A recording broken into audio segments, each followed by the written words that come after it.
രാജ്യത്തെ ചെറുകിട വാണിജ്യ വ്യവസായ സംരംഭങ്ങൾക്ക് പുതിയ പ്രതീക്ഷയായി മാറിയ പ്രധാനമന്ത്രി മുദ്രാ യോജന പദ്ധതിക്ക് കേരളത്തിൽ ഗുണഭോക്താക്കളേറെയാണ്.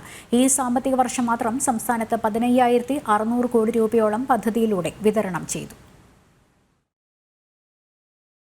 സാമ്പത്തിക വികസനം ചെറുകിട സംരംഭങ്ങളിലൂടെ എന്ന മുദ്രാവാക്യവുമായി കേന്ദ്ര സർക്കാർ ആരംഭിച്ച പ്രധാനമന്ത്രി മുദ്രാ യോജന പദ്ധതിയുടെ കേരളത്തിലെ ഗുണഭോക്താക്കളുടെ എണ്ണം 13,40,500 കവിഞ്ഞു. പദ്ധതി വഴി ഈ സാമ്പത്തിക വർഷം മാത്രം കേരളത്തിൽ 15,600 കോടി രൂപയുടെ വായ്പയാണ് വിതരണം ചെയ്തത്.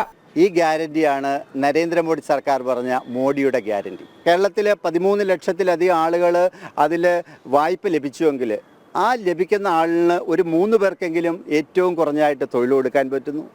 അദ്ദേഹത്തിൻ്റെ കുടുംബത്തിൽ ഒരു 3 പേർക്ക് ഉള്ള ജീവിത ഉപാധി ഉണ്ടാകുന്നു. അങ്ങനെ സമഗ്രമായിട്ട് വികസനം ഏറ്റവും താഴെ തട്ടിലേക്ക് എത്തുക എന്നുള്ളതാണ് ഈ പദ്ധതികൾ കൊണ്ട് ഉദ്ദേശിക്കുന്നത്. വിവിധ ധനകാര്യ സ്ഥാപനങ്ങൾ, ബാങ്കുകൾ എന്നിവ വഴിയാണ് ഈടോ ജാമ്യക്കാരോ ഇല്ലാതെ വായ്പ നൽകി വരുന്നത്. വികസിത് ഭാരത് സങ്കല്പ് യാത്രയിലൂടെയും ആയിരക്കണക്കിന് സംരംഭകർക്ക് പദ്ധതിയുടെ ഗുണഭോക്താക്കളാകാൻ കഴിഞ്ഞിട്ടുണ്ട്. ഈ കേരളത്തിൽ എല്ലാ സ്ഥലങ്ങളിലും വികസിത് സങ്കല്പ് യാത്രകൾ നടക്കുന്നുണ്ട്. ബാങ്കുകളൊക്കെ ഇപ്പോൾ ജനങ്ങളിലേക്ക് ചെല്ലുകയാണ്.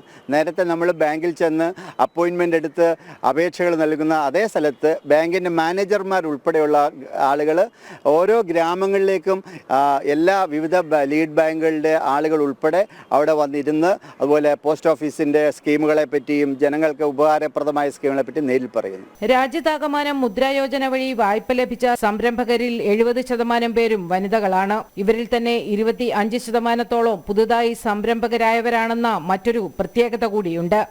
ജനം, കൊച്ചി.